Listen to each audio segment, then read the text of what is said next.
السلام علیکم ورحمۃ اللہ وبرکاتہ۔ بچوں، آج ہم پڑھیں گے مضمون ماحول کا مطالعہ۔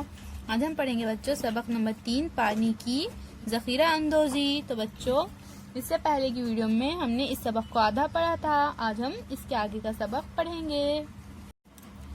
آج ہم بچوں جدید انتظام پڑھیں گے۔ جدید یعنی کیا بچوں؟ جدید یعنی نئے۔ تو آج ہم بچوں نئے جو انتظامات ہوئے ہیں اس کے بارے میں پڑھیں گے۔ تو نمبر 1 ہے بچوں بند۔ تو بچوں اس تصویر کو دیکھیے، یہ ہے بچوں بند۔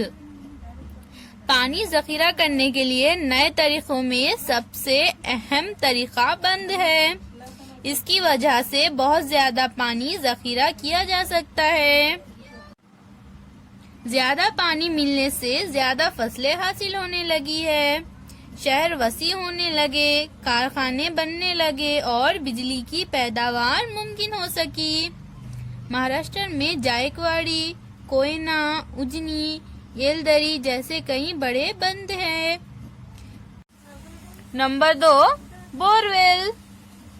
زمین کا پانی استعمال کرنے کے لیے بڑے کنویں یا چھوٹے کنویں کھودے جاتے تھے، لیکن اس طرح زیادہ گہرائی میں پایا جانے والا پانی استعمال نہیں کیا جا سکتا تھا۔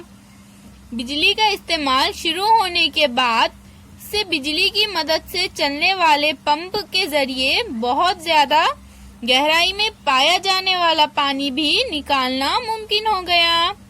اس لیے بورویل کھودے جانے لگے۔ یہ بہت گہرے ہوتے ہیں، لیکن ان کا محیط بہت کم ہوتا ہے۔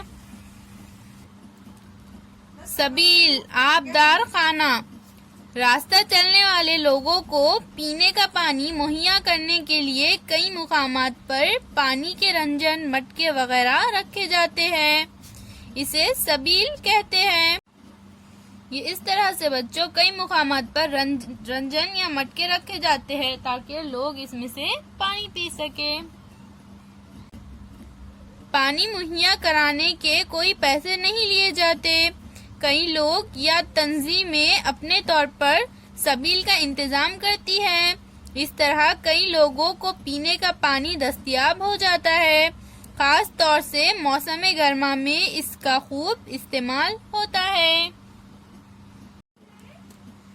اسے ہمیشہ ذہن میں رکھیں، پانی قدرتی دولت ہے، اس کا استعمال تمام جاندار کرتے ہیں، ہمیں اس کا خیال رکھ کر پانی استعمال کرنا چاہیے۔ اللہ حافظ بچوں۔